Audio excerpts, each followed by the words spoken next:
Name comes from Sundari tree, one of mangrove species, basically Eritrea formis.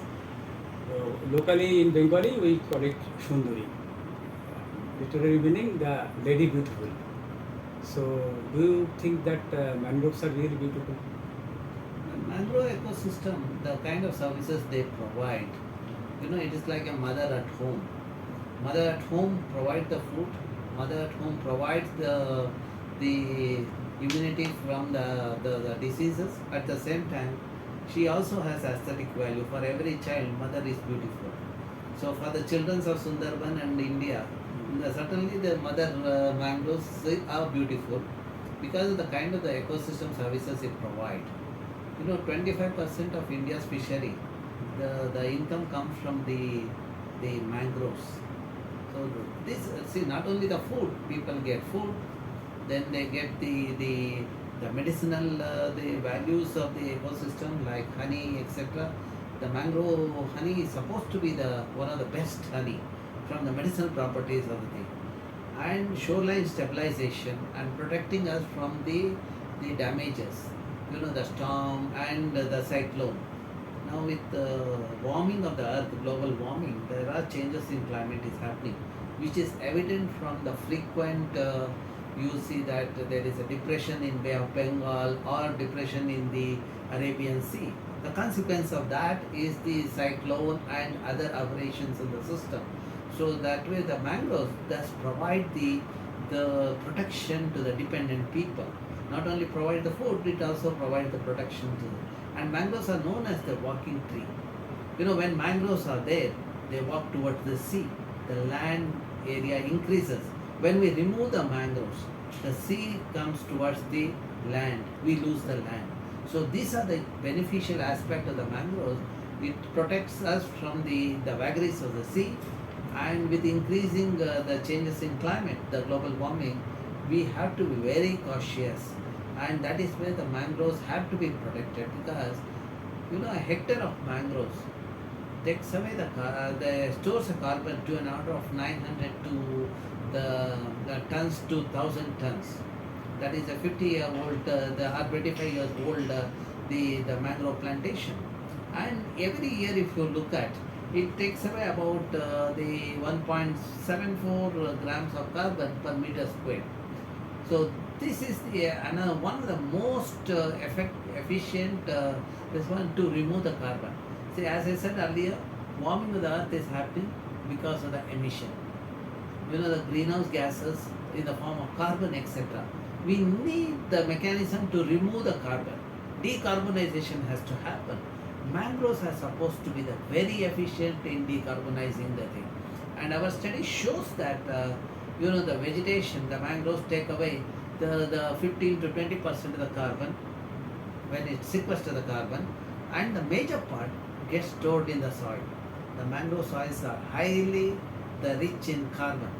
So that shows that they are doing the job for all of us. They protect us from the vagaries of the climate. They protect us, while protecting us, they give us the food and medicine. Okay, sir. Then our Sundarban women also beautiful, do you think, isn't it? Because last 15 years our Jharkhali women are working with the mangroves. So they too is beautiful, I think. What do you think, sir? Well, the beauty lies in the eyes of the person who is looking at. So no doubt the people residing in the mangrove ecosystem are intelligent and also beautiful. So I have met a couple of youngsters from the Sundarban region in our department, and I found them quite intelligent also. So that means the ecosystem, coastal ecosystem, the kind of food we get makes us also the brainy. That is one other thing. And of course, the kind of the medicinal properties, the kind of the food what we get because of that immunity we get, and also along with when you have immunity from the diseases and healthy food, naturally you will be beautiful. That is true with the people residing in the mangrove ecosystems of Sundarban. Not only every child in the mangrove ecosystem is beautiful. Okay, sir. So which way we want to evaluate their work for the service of ecosystem? because they are planting mangroves, so they are servicing us for carbon sequestration or global warming reduction. So, in which way you want to evaluate their work? See, actually, we have done the studies of mangroves in the west coast. Similarly, the mangroves in the Sundarbans, there are studies. There are about 78 species of mangroves, varieties of mangroves are there in the Sundarban. And the area also, if you look at, you have as per this one, about 1,40,000 hectares of area is under the mangroves in the Sundarban. Now, when I look at the kind of services provided by the mangrove ecosystem, I can broadly categorize them as provisioning services, regulating services, and cultural services. Provisioning services are the tangible benefits. You get the wood, you get the food, you get the medicine, etc., honey, etc. Similarly, regulating services include the protection from the climate vagaries, and that is the shoreline stabilization, and the other protection it provides, the sequestering the carbon, and the other the services, regulating services provided by the ecosystem. So the study shows the per year per hectare, it amounts to about 9,36,000 rupees to the 10 lakh rupees per hectare per year. That way the mangrove ecosystem is highly productive ecosystem. So in that, if you see that the providing services and regulating services and cultural services, if I say the cultural services is about the 45 to the 80,000 rupees per hectare per year. This is the people who visit for the recreation and the kind of the cultural aspects of the mangroves. The temples, people come and worship, etc. And the goods, the works out to be about 2 lakh rupees per hectare per year. And the regulating services, which is the most important thing, getting a production in an era of changes in climate, the shoreline stabilization, etc., and carbon sequestration, etc., amounts to about the 8 lakh rupees, 8 to 8.5 lakh rupees per hectare per year. So that's why among the aquatic ecosystem, mangrove ecosystem is one of the highly productive ecosystem. When we protect mangroves, thousands of families gets the food without the government investing anything for their job or anything. So just protecting them, the government job shall be to protect the mangrove for the humanity. When mangroves are protected, people also get the food, they get the protection, and they get the recreation. What else the humans require? So all is provided by mangrove ecosystem. So, sir, COP27, and number 22, countries are agreed to uh, make damage and loss on facilities. So, our Sundarban Jharkhali women is not only, for their, it is not only damage and loss, they are actually adding their service in ecosystem. So, it is not only question of loss or damage, it should be question of incentive. So in which way it is, what should be their demand if they want to demand their value? See, what is happening in our system is the services provided by the ecosystem is not accounted in the GDP. GDP is a gross domestic product. According to me, it is a distorted economic metrics because it does not capture the services provided by the ecosystem. When you have the developmental project, naturally there is a damage to the ecosystem. Have we accounted that? The loss because of that in the GDP? We take only the benefit of the developmental project. But while implementing a development project, have we accounted the damages that has happened to the ecosystem? That should have been accounted. That is called green GDP. Now, considering the kind of the services provided by the ecosystem, giving a livelihood to the millions of dependent population across the globe, I would say that we need to incentivize the people who protect the mangroves. Because they are not only protecting the mangroves for themselves, they are also protecting the mangroves from the globe in against the global warming. As I said earlier, they are the efficient sequesters of the carbon, evident from the carbon that is stored in the soil and the mangroves. Okay, sir. So, in that case, mystery, in last budget, mystery has been introduced. So, is it the appropriate program for them? I think it is just day work basis work, so, like NREGA, etc. So, No. is See, that- one of the thing is what I have noticed is when we implement these projects, to the government intentions are good, but while implementing the ground level, there are a lot of the mistakes do happen. Most of the people do not understand that money is given for the development of the ecosystem. For them, the development means creating the road and paved surfaces, etc. Converting the mangrove patch into the concrete thing, we are inviting the trouble. That's where the coastal zone regulations are enforced. The CRZ1 should have been protected, and whatever the money that comes, we should have used that for the protection of that the CRZ1. Wherever the degraded patches are there, we need to do the afforestation of the thing, because we understood the mangroves help the humanity against the changes in climate. Not only it supports the livelihood of the people, it also protects the global citizen from the changes in climate. If that has to happen, we need to protect this fragile ecosystem, and it is the responsibility of each government, the federal government as well as the central government, to see that this ecosystem is protected. That the move by the government of India certainly, no doubt, is a good move, but it helps the people if we have the conservation measures in place. If we implement the conservation measures, then people will have the higher yield of the fish, and also the other the tangible benefits like the wood, the honey, etc. So that's where I would say that we need to come up with a proper mechanism to have the protection on priority. Second thing is we need to bring awareness among the bureaucrats.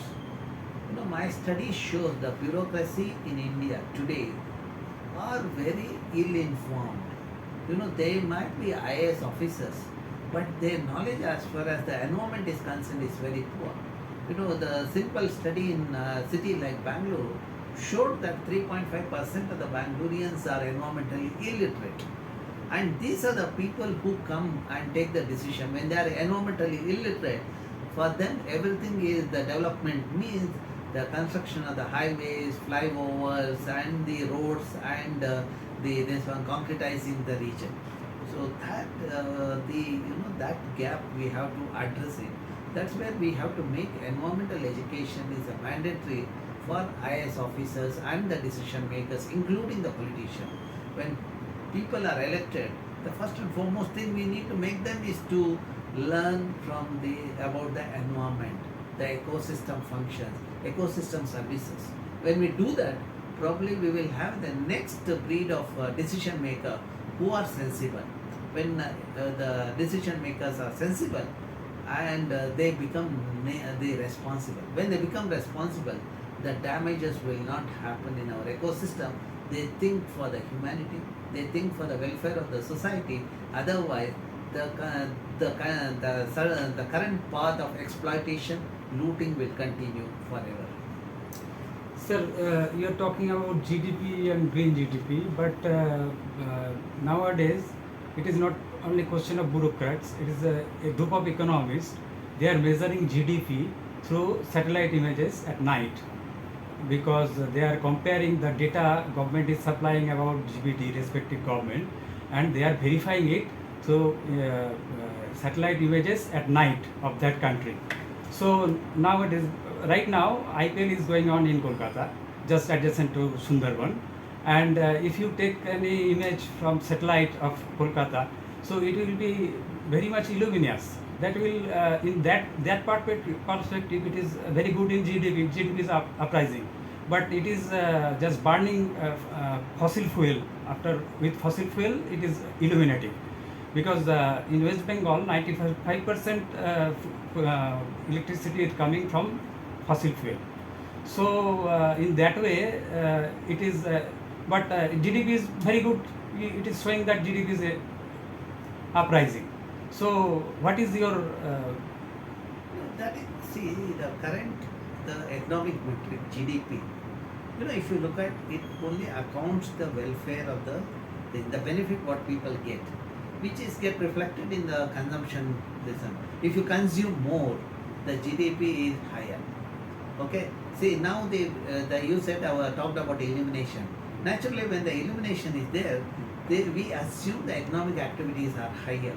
So that's one of the proxy variable or surrogate variable used by the economists. But this is the path they adopted over a period of time.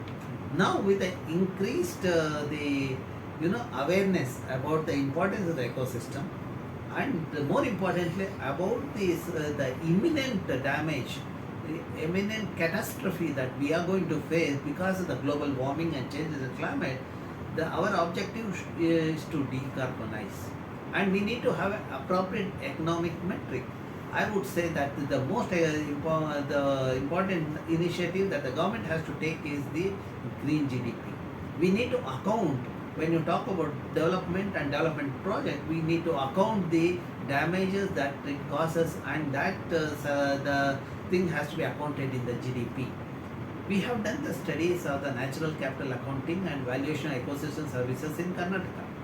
We have seen that over the last 2 decades, 2005 to 2018, at the 2019 price, 2005, we had the ecosystem services of 2,800,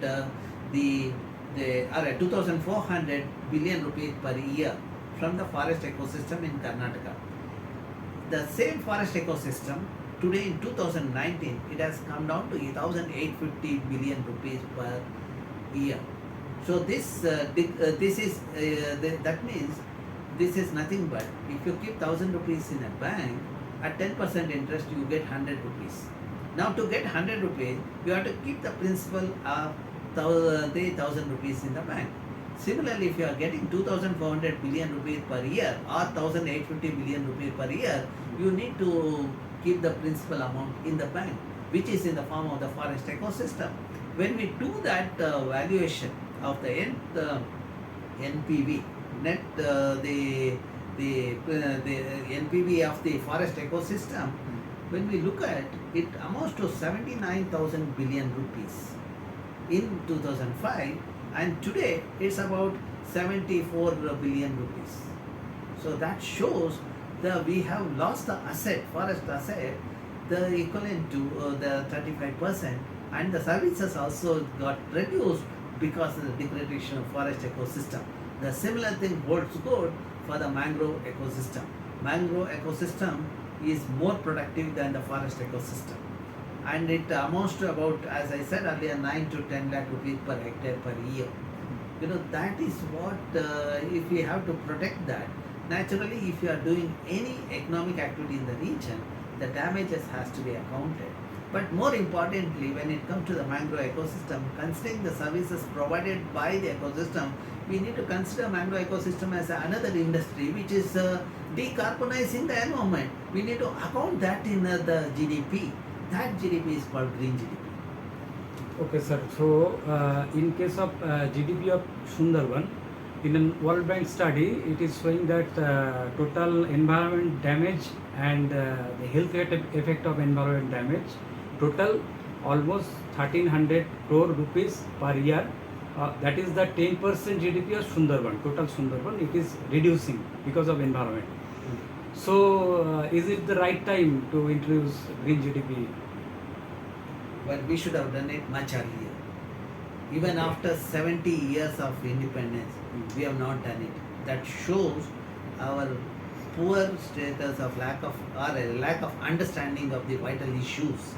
I think now the decision maker has to wake up and make the green GDP. See, when there is a green GDP, it also supports the livelihood of the people. For example, if you look at the coastal ecosystem in the Uttara Kannada district, we have the mangrove ecosystem and the other You know, 7,000 families are benefited because of the ecosystem.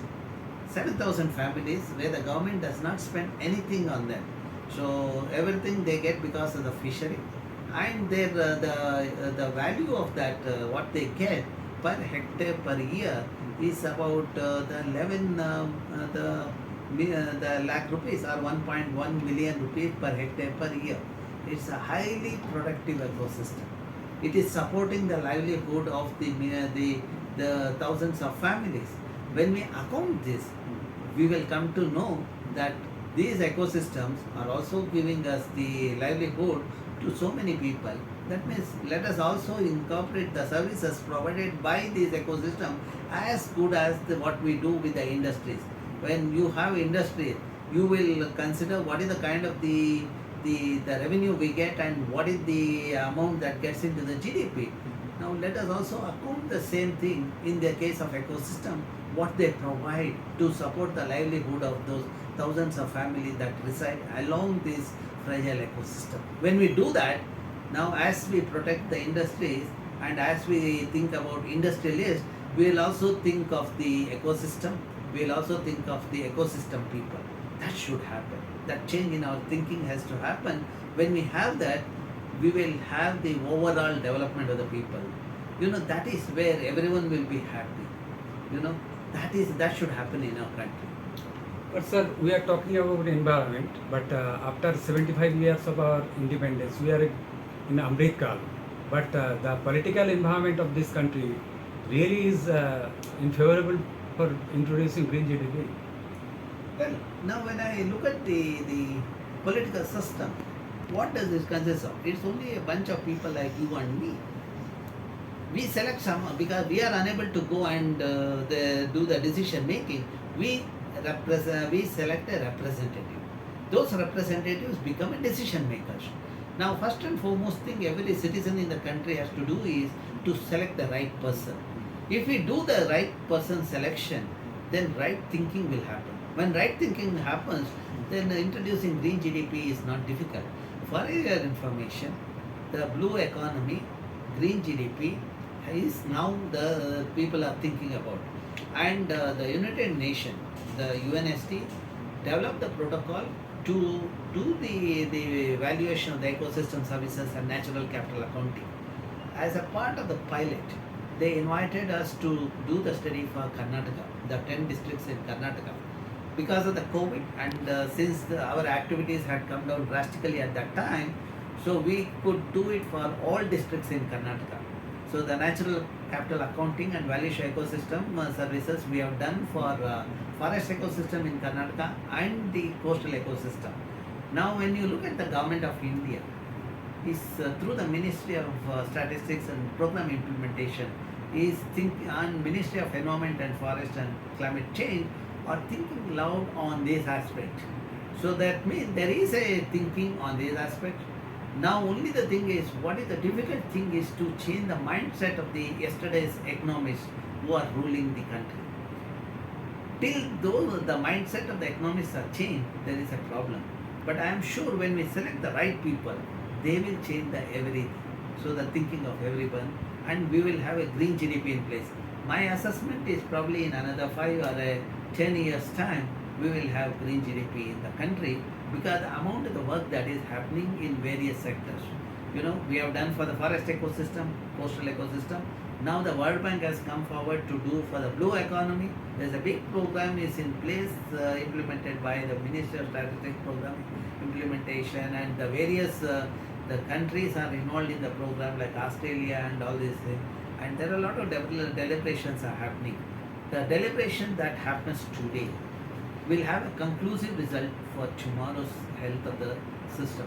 I am hoping that whatever we are contributing in the deliberation will make the country proud so that we'll have a secure country tomorrow. So let us not worry about yesterday.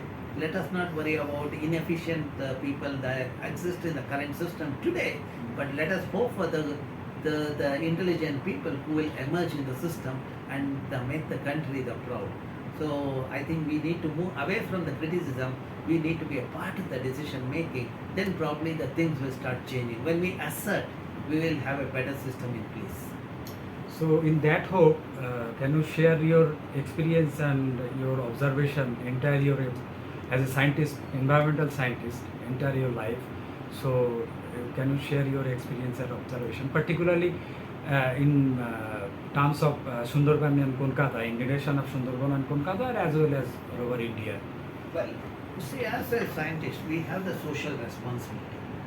We need to give the input for the decision making, as well as we need to make sure the science, the fruits of science, reaches the society.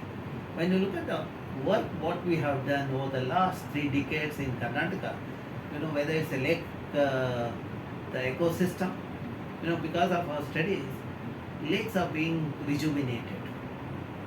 There were times people thought that lake is meant only for disposing the sewage. Today, because of this, the Natural Capital Accounting and Value Share Ecosystem Services, they are thinking of rejuvenation of the lake. And my group has shown a success model in a place called Jakkur Lake. 2005, when we monitored the Jakkur Lake and surrounding, there were 25 wells were there. All these wells and the lake water had nitrate. Nitrate is a carcinogen which introduces the cancer. Then I pushed the government of Karnataka to rejuvenate the lake. When it was rejuvenated during 2008 to 10, there was a committee. I was a member of the committee. See, the government of Karnataka wanted to have only secondary treatment plant to treat the sewage. But if you look at the sewage has got the chemical ion as well as the nutrient. Now, to remove the chemical ion as well as nutrient, you need to have a tertiary treatment. Now, when you look at the wastewater treatment, you have 3 levels of treatment: primary, secondary, and tertiary treatment.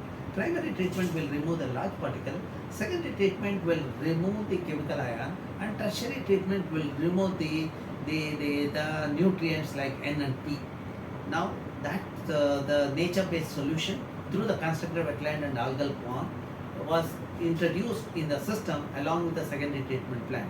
When the sewage passes through the secondary treatment plant, through the constructed wetland and algal pond, removal of chemical ions and the nutrient happens. Now today, when you monitor the lake, when we monitor the lake, neither the lake and the wells have the nitrate. Today there are 300 plus wells there in the locality. So none of them have nitrate. At least I have a satisfaction of giving the science so that people don't take the contaminated water. This is what has to happen in the country. We need to join hands with the decision maker so that this kind of the decision can be taken and it reaches the destination of the thing. Not only in this Jakkur Lake, if you take even for God, we have solved the problem. See, for example, there is a temple pond in a place called Gokarna. So when local youth alerted me about the pollution because of the rituals reason, when we did the water quality study, we found that is because contamination is because of the organic matter getting into the water body. What we did is that practice, we cannot stop. Organic matter in the form of rituals, the after ritual, people used to dispose the rice balls and the banana and other puja material into the lake, which used to decay and there used to be a smell. So then I understood the problem. What we did is we introduced the fish which eats the rice. In the meantime, we also talked to the priest. We identified the location where this the puja materials and rituals thing can be disposed of. Only the thing we ask the priest is when they allow the disposal or resurgence of those puja material, they should chant and collect 20 or 25 rupees per family. Now, every day 150 to 250 families do the rituals. This is a place equivalent to the Kashi in the UP. So now we have the revenue of 20 to 25,000 rupees a month, which is given to an NGO. NGO has hired 3 youths. They do the job of, those 3 youths. They remove these rice pots and give it to the cattle in the Goshala. And they do the de-weeding so that the profuse growth of macrophyte, because of the nutrient in the system, they are controlling that. See, this model has given the job to the 3 youth. And the water, if you look at, which was contaminated earlier, today it looks clean. So Lord Shiva, who is there in that the temple there, was getting the abhishek of that contaminated water. Today, if you look at the system there, he is getting abhishek of clean water. So this is how the God's problem is also solved. This is what has to be replicated throughout the country.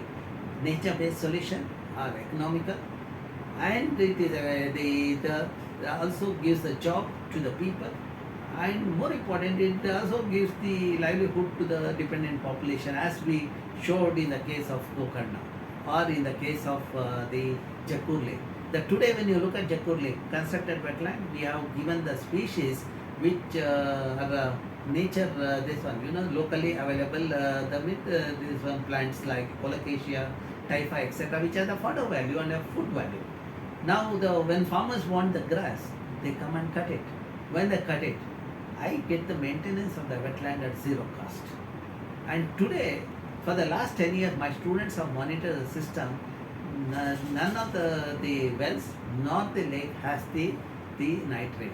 So we have solved the problem. This is a cost-effective problem, the solution for the problem. And the same model we are now going to replicate in Velandur and Vattur. Velandur and Vattur are the two major lakes in Bangalore. It was in a very pathetic state because of sustained inflow of sewage and the industrial effluent. What happens in Sundarbans was happening here. I prepared a document how to rejuvenate it. Because of the local youth, they took it to the Supreme Court. The Supreme Court in turn referred it to NGT, National Green Tribunal. National Green Tribunal, they penalized the government of Karnataka 500 crores. Now 500 crores are there. The rejuvenation of the lake is happening. The model what we did in Jakkur, we are replicating that in Velandur and Vattur.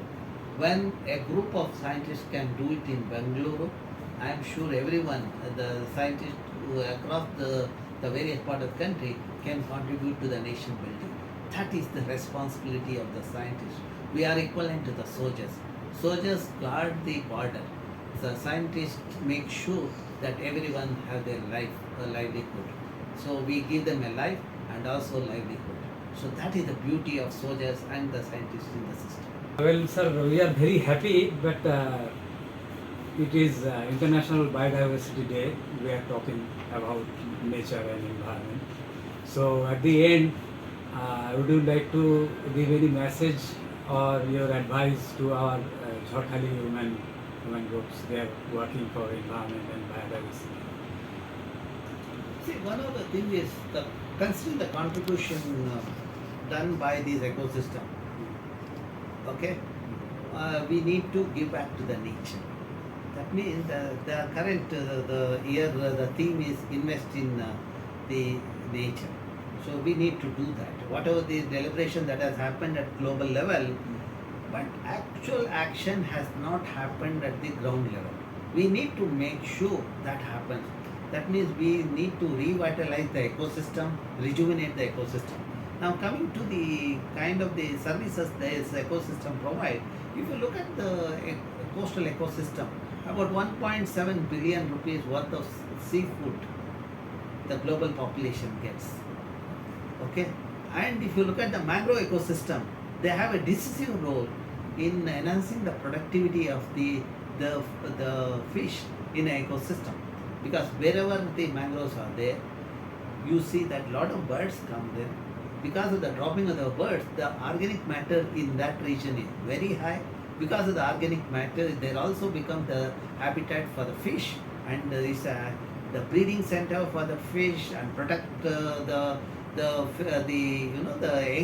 fish, juvenile fish from because of the root system that is there. They still roots and all these things. So that is where we need to understand the kind of the food that is provided by the ecosystem and the kind of the comfort what we get. Whether it is regulating services or the cultural services, we need to put back the whatever we got, part of it back to the nature. So let us invest in the nature so that tomorrow our children are secured. See, our agenda has to make sure our next generation become more and more secure than what is happening today. Today, because of the warming of the earth, changes in climate is happening, and we are making the generation more and more vulnerable. As we saw aberration in the climate change was evident from the erratic rainfall in the country. All of a sudden, we have a high intensity rainfall. For example, in Bangalore, we didn't expect that in May month we'll have the good rainfall. But yesterday night, high intensity rainfall led to the death of a IT professional. Because of the flooding in the region. So if you want to minimize this kind of the damage, then we need to invest in nature and restore the ecosystem. More importantly, youth are the asset of the nation. They help in the building the nation. Losing a youth in this kind of calamities is a tragedy. So if we have to minimize such damage, we need to protect the mother nature. When mother nature is protected, she gives us a food, she gives us a recreation. As you rightly said, mother nature is always beautiful. So that's where my mangroves in the Sundarbans are known as Sundaris. So they give the recreation facilities and more importantly regulating services. As a mother at home, she regulates the system so that you are not exposed to the vulnerable situation. Secured future is the right of our children. Let us give them. Okay, sir. Thank you, and hope we'll meet again and again here or any place else for our greener future. So, thank you. Okay, thank you very much for recording this. Today being the International Biodiversity Day, let us also practice it. Let us minimize the use of plastic. All the fools who use too much of plastic, we should educate them. However rich they are, let us have a courage and use the whip, make sure those fools turn out to be the better human being so that they do not pollute the mother earth, so that the coastal ecosystem do not have the problem of plastic. Microplastic is a serious threat. The recent studies have shown the tissues of the fish having the microplastics. That means the microplastic is getting into the human food chain. The West Bengal people dependent on the fish. Naturally, the microplastic getting into the food is a serious concern. We need to bring awareness among the people about the plastic pollution, and that is what, when we educate the child and when we educate the decision maker, probably this problem could be addressed. When we give the pollution free the environment, our children will be happy and we will be happy. If we give the polluted environment, then probably the current generation has to spend a time in a location where there is no food or no clean water. That is, we are going to pay the heavy price. Let us not do that mistake from now onwards.